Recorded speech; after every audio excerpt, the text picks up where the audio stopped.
Welcome to Karma Chronicles. Please like the video and subscribe. Let's begin. I was dreading the long weekend. It wasn't just the drive to the lake house. It was the feeling of being stuck in a time loop where I was always 18, always the screw-up in my family's eyes. Every year, I packed the same casserole, my mom's recipe, and braced myself for another round of polite but cutting comments. It was almost like clockwork. Dad would ask if I was getting anywhere with my career, Eric would start talking about his latest aerospace project, and Claire would suggest I look into a real job, maybe in city government, because it had pensions. I wasn't sure why I still went, except that family was family, no matter how much they made me feel like I was just waiting for my turn to screw things up. Vanessa, my assistant, kept urging me to skip the trip. "It's not worth it," she'd said. "Just send them the casserole and stay home." But I knew I couldn't. I didn't want to be the one who was missing from the table, the one who couldn't make it because I was too busy being too successful to deal with the people who didn't even know the half of it. I had worked hard, very hard, to get to where I was, and yet I could already hear their voices in my head, calling me everything but what I was. The founder and CEO of Ironclad Tech Logistics, a growing tech company that had just broken $10 million in revenue. Instead, they'd always see me as the dispatcher.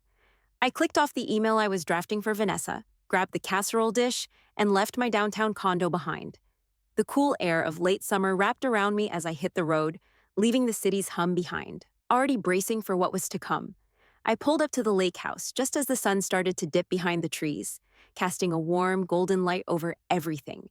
My mom was already waiting on the porch, a hand on her hip, scanning the parking lot like I was 5 minutes late, like always. "Good Lord, Lisa, you look run down," she said, peering at me from the steps. Her eyes weren't full of concern. It was more like she was stating a fact, like I hadn't slept in days and was barely holding it together. I gave her a tight smile, not bothering to explain that I'd been running on too many hours of a different kind of work than she could possibly understand. "Long week," I said, grabbing the casserole dish out of the car. Her eyes flicked to the casserole, then back to me. Smells good. You sure you're eating enough? You look like you haven't gained an ounce since high school." I nodded, the familiar sting crawling up my neck. "I'm fine, Mom." Eric and Claire were already in the living room, seated on opposite sides of the room, deep into some conversation I had no desire to join. Eric was talking animatedly, as usual, about his work at the aerospace firm. He always had something big to brag about, his latest project or bonus, like his entire life was a constant up and to the right chart of success. And Claire, of course, was playing the role of the serious, successful lawyer, tossing out terms like merger and promotion with ease. They both looked up when I walked in, but the acknowledgement was quick, like I was just another part of the scenery. "Hey, Lisa," Claire said with a cool smile. "How's that warehouse job treating you?" I didn't respond right away, just set the casserole down on the counter and grabbed a beer. If I answered her, it would just be more of the same. "Fine," I said finally, my voice tight, and dropped down onto the couch next to Eric. Eric didn't miss a beat. "Still doing the scheduling thing?" "Yeah," I muttered, taking a swig of my beer and staring straight ahead. Claire didn't even flinch. "I just don't get it, Liz. I mean, you're smart, you've always been driven, but is there any real career growth in that? I just don't see how answering phones and managing shipments gets you anywhere long term." I knew it was coming, but hearing it still felt like a punch to the gut. Claire always spoke in that detached, clinical way, like she was talking about someone she didn't really care about but felt obligated to analyze. Before I could think of something to say, my dad stepped in, bringing the conversation back to his usual track. "You know, Lisa," he started, his voice dripping with that tone of supposed wisdom, "you could always look into a civil service job. Good pension, steady pay, something reliable." I wanted to snap, to tell him that a pension wasn't my idea of reliable or secure, but instead I stayed quiet, just nodding along. It was easier that way. Claire, ever the one to keep poking, turned to me with her eyebrows raised. "Don't you want something more? A law firm or some kind of tech job with room to move up?" I didn't even know how to respond to that. The thought of them thinking I worked in some entry-level dispatch job for some random warehouse company while I was running a multi-million-dollar business, while I had investors and clients counting on me, it felt like I was wearing someone else's life like a costume. Mom, thankfully, changed the subject for a minute, asking Eric about his bonus. I sank into the couch, letting the hum of their conversation wash over me, but none of it felt like it was directed at me. I was invisible, the quiet one who could disappear into the background of their well-practiced lives. It was exhausting, like having to hold my breath and wait for them to remember I was even in the room. Dinner was the same routine. My mom's casseroles, Eric and Claire swapping success stories, Dad offering helpful advice that no one asked for. The whole thing felt like a play, with me in the role of the failure. My family had no idea who I really was, or what I had actually built. They didn't see the late nights, the hustle, the countless hours spent making something that actually mattered. Instead, they saw what they wanted to see, the daughter who'd gotten stuck at the warehouse. It took all I had not to laugh bitterly when Claire tossed out, "I just think you should do something with more potential. You could get into something with real career advancement." As I picked up my food, I realized, yet again, that they would never get it. Dinner dragged on, the clink of silverware the only sound as I pushed my food around my plate. The casserole was a little dry, but I didn't care. The conversation, however, was the same tired loop.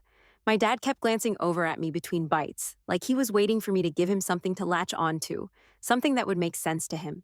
"You know, Lisa," he started, setting his fork down with a sigh, "you've really wasted your 20s." I froze, the words slicing through the fog in my head. "Wasted," he repeated, like he was trying to make sure I heard it. Like it wasn't just the dinner conversation, but a lecture I needed to listen to. "You had all this time, and now look at you, still in that job. You need to get serious. Get a real career before it's too late. Time doesn't wait for anyone." The muscles in my jaw tightened, but I didn't respond. There was no point. He'd said it 100 times before, over the phone, at family gatherings, and in passing. His tone was the same as always, a mix of disappointment and tough love. Eric, ever the supportive older brother, jumped in, leaning back in his chair like he was just stating the obvious. "If you actually applied yourself, you could probably make supervisor at the warehouse. I'm sure they'd give you a shot if you really tried." Supervisor. Jesus. That's how they saw me. Still stuck at the bottom, still answering calls and making schedules, forever the underachiever in their eyes. The weight of it sat like a brick in my stomach. I cut a piece of my meat, slow and deliberate, the fork scraping against the plate. I was trying not to let the frustration show, but it was hard. "You know, sweetie," my mom piped in, glancing at me with that same worried look, "maybe you should talk to a career counselor. They can help you figure out what's next, give you some direction." A career counselor.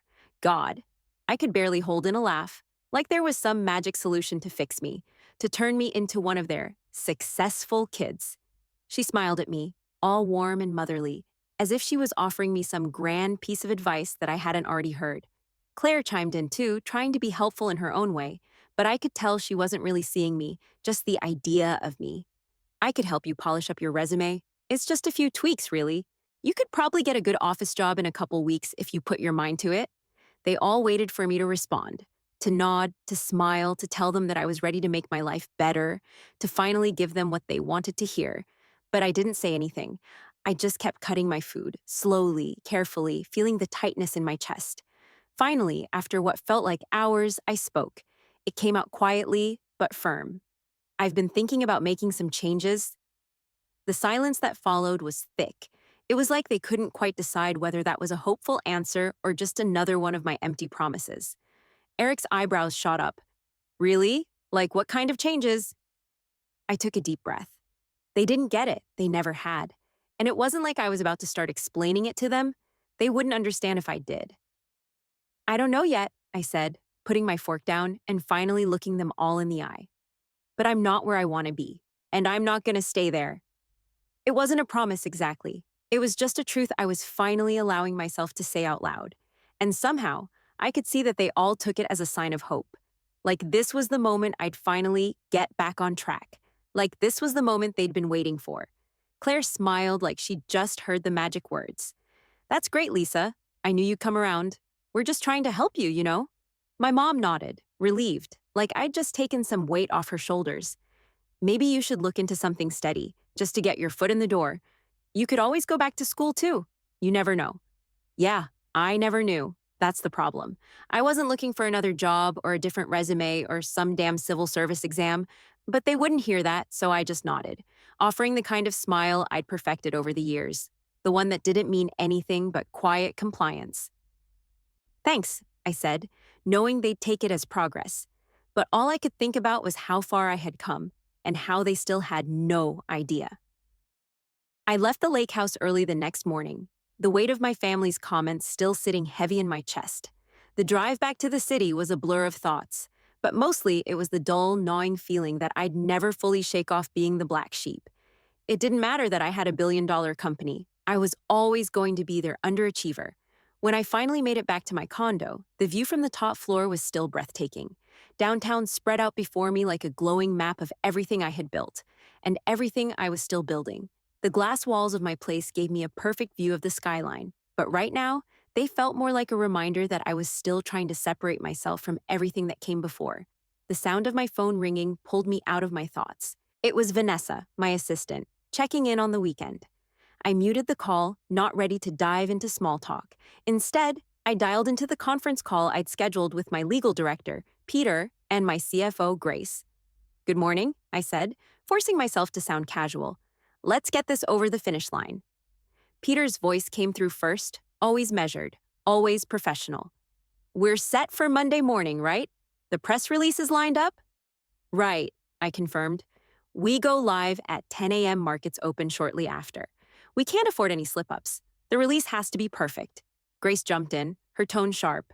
"Everything's in place from our end. We've got the paperwork ready for final approval. We're good to go." I let out a breath I didn't realize I was holding. This deal, this was it. Hawkfield Transport Solutions, a $2.2 billion acquisition. My largest to date, 6 months in the making. I'd originally come on board as a consultant to help them streamline their operations, but it didn't take long for me to realize their entire business model was bloated. Their systems were outdated, inefficient. They needed Ironclad's logistics software, and they needed it bad. My dad, who had worked there for over 30 years, still had no idea this was coming. Hawkfield's workforce, the one he'd been a part of for so long, would be getting the news the same time the public did. A small part of me felt guilty about it, but the other part, my business mind, the part that made me build Ironclad from nothing, knew this was the right move. Hawkfield's inefficiencies were dragging them under. It wasn't personal, it was business. "Good. I'll sign the final docs this afternoon," I said, shifting my position to lean back in the chair and look out over the city. "Let's make sure we're ready for the fallout. Some of these guys are going to be pissed. They'll find out at the same time as everyone else. I don't need any leaks." "Understood," Grace replied. "I've already set up calls with the HR department to discuss integration plans," Peter added. "We're all aligned on how to handle the transition smoothly." "Perfect," I said. "One last thing. We've got to ensure Hawkfield's key leaders understand we're not coming in to disrupt their operations for the sake of it. We're streamlining, not bulldozing." There was a long pause before Grace spoke again. "It's not like you're firing your dad, right?" I nearly choked. The thought hadn't crossed my mind until she said it, but the reality of it hit hard. No, I wasn't coming after my dad. His job was safe, for now. There was a chance his role would evolve, though. There always was when a company got swallowed up. "I'm not coming after him, Grace. I'll make sure he knows that." Peter's voice cut through. "It's going to be a delicate situation with the staff. We've got to keep the internal messaging tight." "Agreed," I said. "Let's stick to the plan. I'll handle the family fallout later." The call ended a few minutes later, but I just sat there, staring out at the city below. I felt the pressure building in my chest. Monday morning would bring the announcement, and my father would be blindsided. He wouldn't see it coming. How could he? All he knew was that I was a dispatcher in his eyes. He had no clue that I owned the very company that was about to take his livelihood, and his longtime coworkers' lives, by storm. I shook my head as if that could shake off the guilt. But this wasn't personal. It wasn't. I had worked too hard to let this moment slip by just because of family. I had a company to run, a future to secure. I glanced back at my phone, seeing the reminder for Monday morning. Press release, Hawkfield acquisition, Ironclad expands. It was done. It was happening. And no matter what, my dad would know who I was then. Monday morning came too fast. I'd barely slept the night before, too busy running through every possible scenario in my head. By 6 a.m., I was already at my desk, watching the pre-market chatter unfold on my screen. My fingers hovered over the keys, but I didn't touch anything. The market was reacting to the upcoming press release. Ironclad's valuation was about to break $10 billion, and the industry was already buzzing. The room was quiet except for the soft hum of my laptop and the occasional ping of incoming emails. I had about 3 hours to go before the world knew what I had just pulled off. Hawkfield Transport Solutions was officially mine. My company was absorbing them whole. The deal had been 6 months in the making, and now it was about to drop like a bomb. I clicked open the draft of the press release for the 100th time. Everything was perfect. At exactly 10 a.m., the press release went live. The notification pinged on my phone almost instantly. My face popped up on industry websites, shaking hands with Hawkfield's former CEO, all smiles, dressed sharp in a tailored suit. The headline wasn't about me or Hawkfield, though. It was about Ironclad. Ironclad Tech Logistics acquires Hawkfield Transport Solutions, expanding reach across North America. Below it, a blurb about how Ironclad's valuation had crossed $10 billion. I leaned back in my chair, staring at my face on the screen, barely able to register what I was reading. It was a strange thing to see, almost like it wasn't real. But it was. The press release had gone live, the deal was done, and now the world would know who I was. I let myself breathe for a second, then my phone rang. I checked the caller ID. It was Dad. I took a deep breath and answered. "Hey, Dad." "Lisa," he said, his voice shaky. "Did you see the email from Hawkfield? They just sent it out, about some buyout. Is that your company involved?" I swallowed, my pulse picking up. He sounded rattled, confused, maybe even a little scared. "Yeah, Dad," I said, calm and collected, even though my chest was tight. "It's us. Ironclad now owns Hawkfield outright." There was a long pause on the other end. My dad, the man who had worked there for over 30 years, didn't say a word for several seconds. He finally broke the silence. But you answer phones. You're just the dispatcher, right?" I froze. His words hit like a punch in the gut. It wasn't the first time he'd said something like that, but this time it stung in a way it hadn't before. He didn't understand. He couldn't possibly understand. "No, Dad," I said, keeping my voice steady. "I haven't been a dispatcher since 2017. Another silence. I could hear the sound of his breath on the other end of the line, slow and measured, like he was trying to process what I was saying. "Lisa," he said finally, his voice trembling. How? How did I not know about this? How did I not know what you were doing all these years?" I was quiet for a moment, not sure how to answer him. How could I explain all of this to him? The years of hustling, of hiding the real work I was doing while I built Ironclad from the ground up. How could I explain that every time I tried to tell him, he just dismissed it? Or worse, never even bothered to listen. "You didn't know because you never asked," I said, my voice tight. It wasn't meant to sound so harsh, but it did. "I tried to tell you. I tried so many times, but you never really listened." He was silent again, and I could hear him trying to process that too. "I thought you were just, I don't know, working your way up at the warehouse. I never thought—" He trailed off, unsure of how to finish the thought. "I know, Dad," I said, my voice softening. "I didn't want to hurt you by talking about it, but this is what I've been doing. This is what I've built. And now, Ironclad is at the top. Hawkfield was a perfect fit for what we do." "You've built all this," he muttered, almost to himself. I had no idea. I could feel the weight of his shock, his disbelief. Maybe it was a good thing he was finally learning the truth, but it wasn't the way I'd hoped it would go down. "You're still working there, right?" I asked, trying to lighten the conversation a bit. "Your job's safe, Dad." "Safe," he repeated, sounding like he was still trying to wrap his head around the rest of it. I don't know what to think about all this, but Lisa, damn." I stayed quiet, letting him process it, but I had to ask, "What's it feel like, Dad, to know that you've been working for a company that's been owned by me all this time?" He didn't answer immediately. Instead, I heard him take a long breath, like he was trying to sort through the mess of his thoughts. Then finally he said, I don't know. It feels like I don't know my own daughter anymore." That hit harder than anything else he'd said, but I just nodded, even though he couldn't see it. The moment was awkward, heavy. I didn't know what else to say, so I didn't say anything at all. "Let me know when you're ready to talk more," I said, before hanging up. As I sat back in my chair, I stared at the headline on my screen again. This was real, and the hardest part was just beginning. I sat in my office, staring at the phone screen, the silence from the call still heavy in my chest. My dad hadn't said anything else, just repeated, "I don't know what to think about all this." I knew he was still trying to make sense of it, trying to fit me into the life he thought I had. It was almost noon when my phone buzzed again. This time, I didn't have to check the screen to know who it was. Dad. I took a deep breath and picked it up. "Lisa," he started, his voice quieter this time, like he was still figuring out what to say. I I just read the press release. Ironclad. It's all over the place. Your name's in it. CEO. What the hell is this?" I felt the lump in my throat, but I swallowed it down. "Dad, it's the truth. It's everything I've been trying to tell you. It's not just a warehouse job. I'm the founder of Ironclad." There was a long pause. I could almost hear him flipping through the press release, the words not sinking in.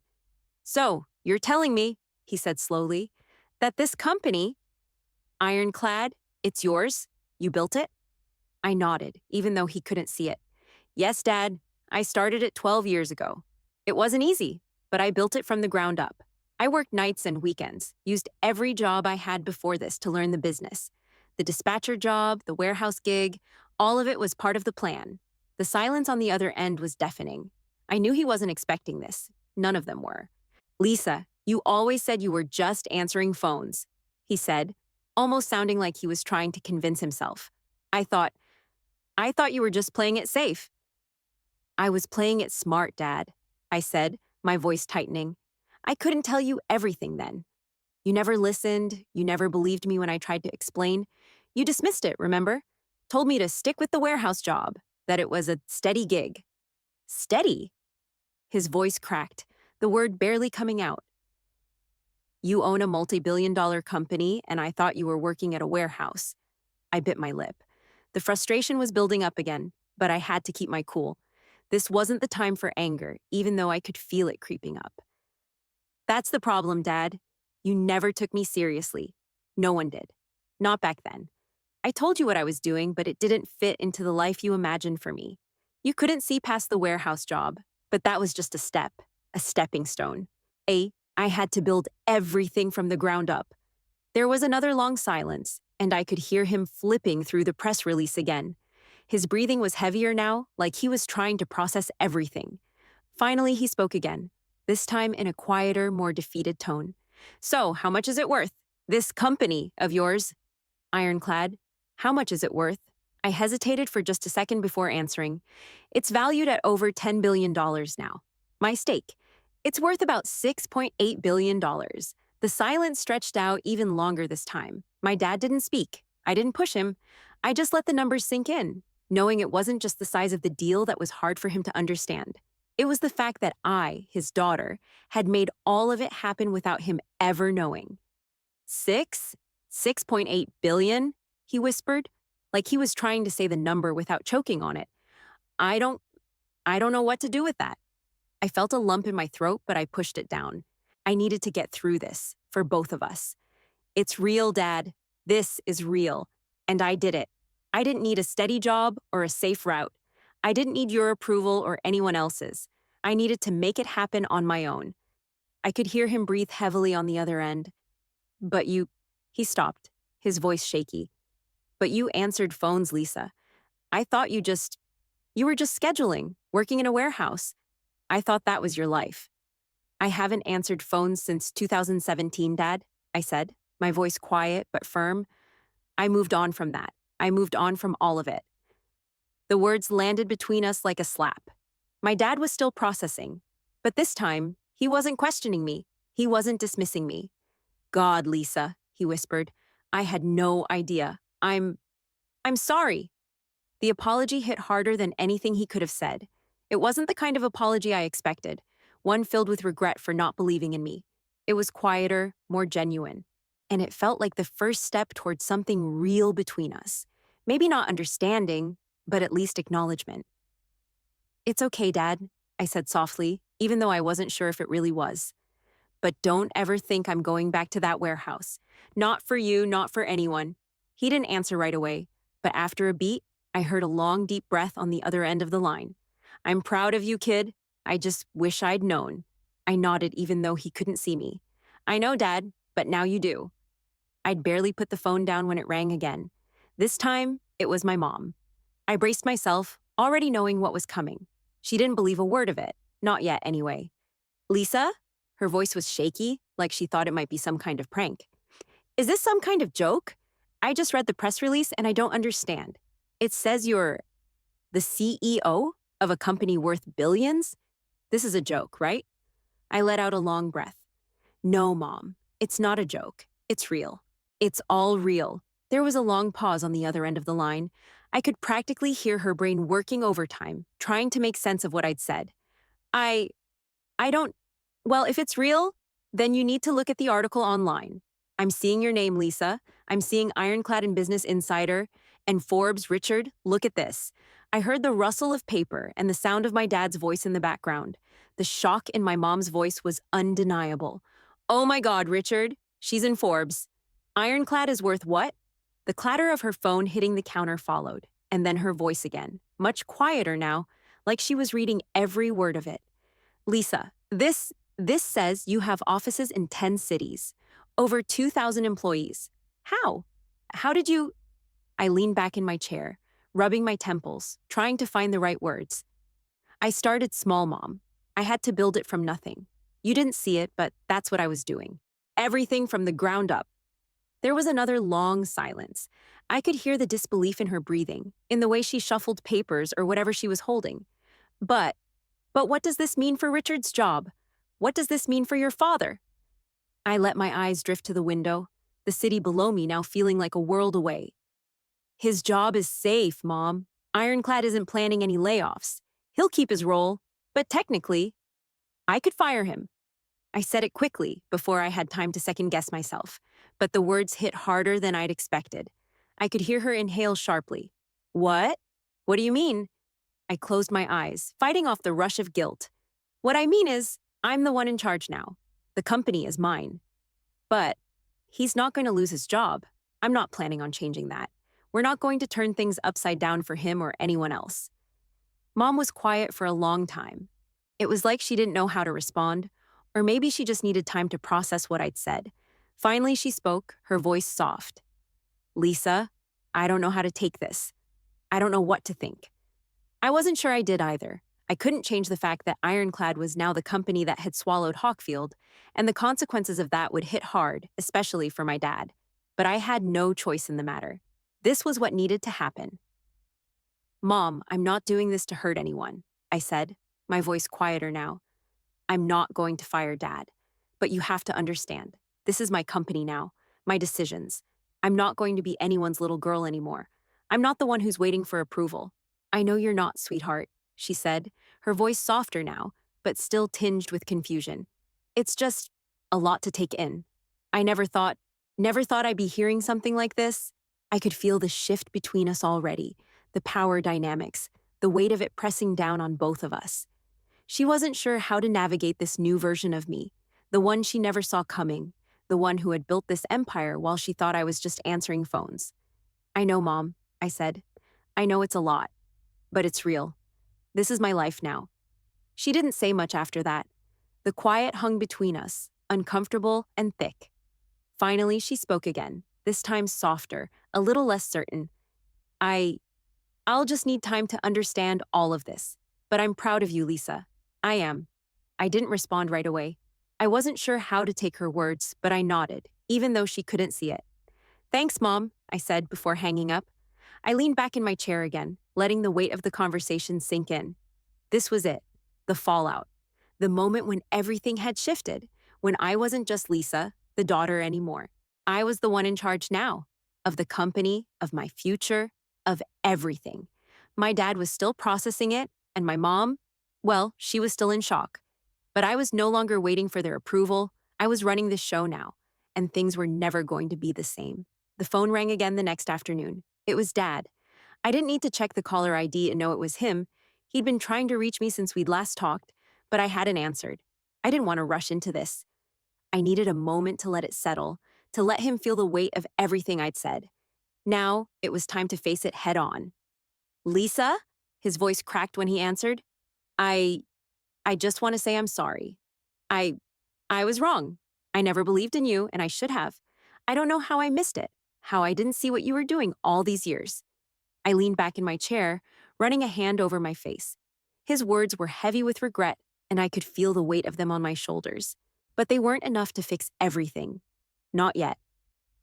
It's okay, Dad, I said, the words coming out quieter than I intended. But things have to change now. We can't keep pretending like everything's the same. I forgive you, but I need you to understand that I'm not that person anymore. I'm not the girl who worked in the warehouse. I'm the CEO of a multi-billion-dollar company, and that means I'm going to make decisions that won't always fit into your idea of what my life should be. He didn't say anything right away, just let my words hang there, like they were sinking in. I felt a knot in my stomach but pushed it down. This wasn't just about me anymore. It was about everything we hadn't said over the years. I know, Lisa, he finally said, his voice quieter now.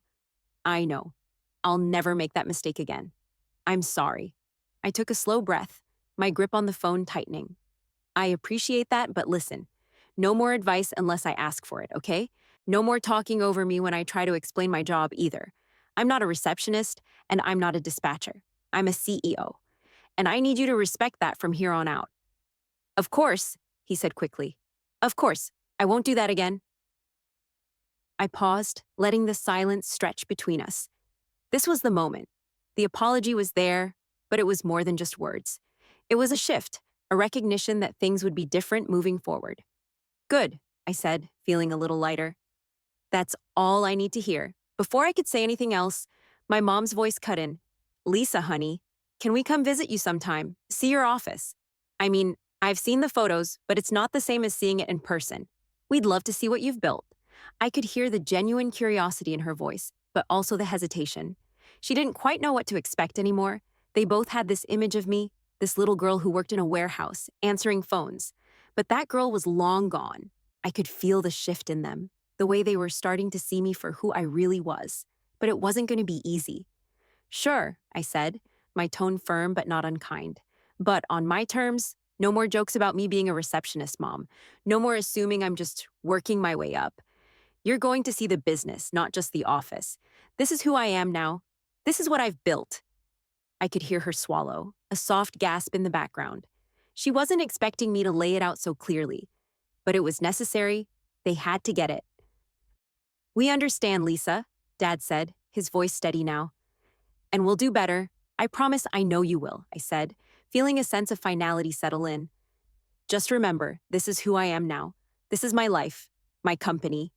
Mom cleared her throat. Of course, sweetie, and we're proud of you. You've done something incredible. Thanks, Mom, I said, my voice softer now. I appreciate that. There was a long pause before my dad spoke again, almost sheepishly. Can I tell people now? About what you've built? I couldn't help it. I laughed. Not a mean laugh. Just the kind that came from a place of disbelief at how far we'd come. Yeah, Dad, you can tell people, but make sure you get the details right. He chuckled, too, a nervous laugh that told me he was still trying to find his footing. I'll make sure I do. No more warehouse stories. I smiled, even though he couldn't see it. No more warehouse stories, Dad. That's the past. When we finally hung up, I sat there for a minute, staring out the window. The city below me felt like a world I was still learning how to navigate. But at least now, my family knew the truth. At least now, they could see me for who I really was. The power shift was complete, and for the first time, I felt like I could breathe. The following weekend, I made my way back to the lake house, casserole in hand, just like I had for every dinner over the past few years. But this time, everything felt different. I wasn't the same person who had driven out here in the past.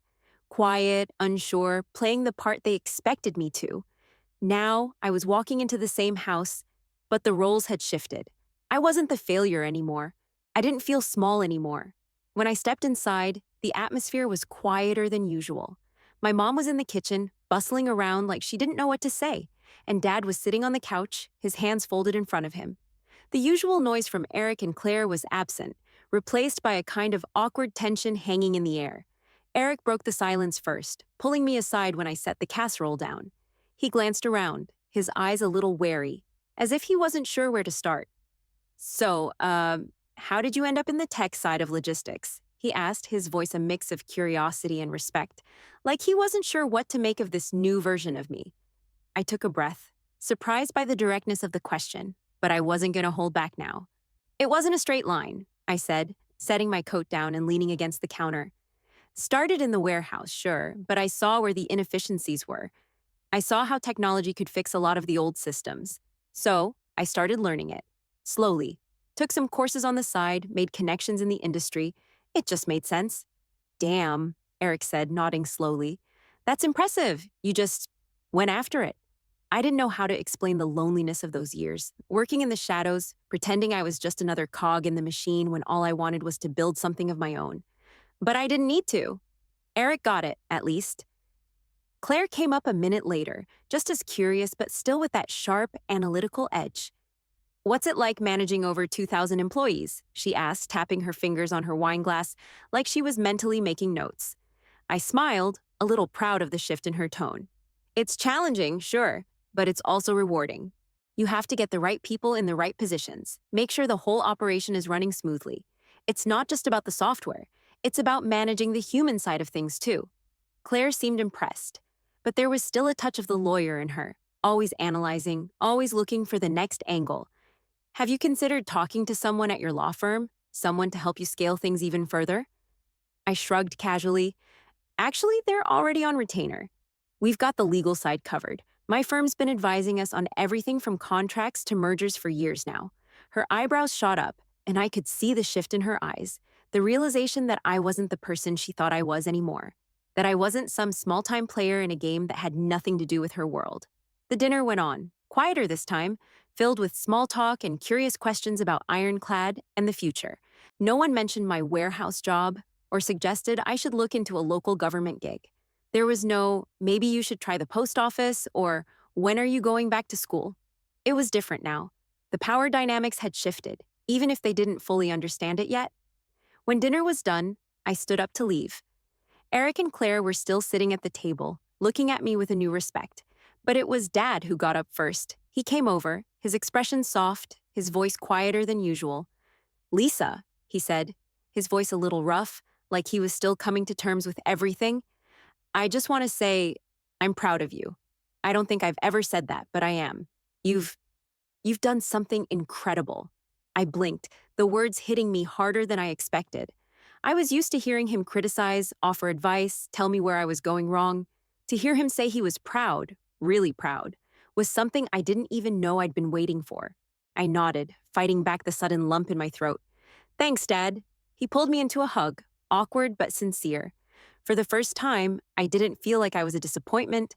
For the first time, I felt like he finally saw me for who I really was. I'm proud of you, kid, he said again, his voice rough but real. As I stepped back, grabbing my coat and preparing to leave, I couldn't help but feel like this was the first real shift, not just in my life, but in how they saw me. This time, there were no assumptions, no jokes about the past. And as I walked out the door, I knew I was stepping into a new chapter, one where I wasn't just trying to prove myself, I had already done it.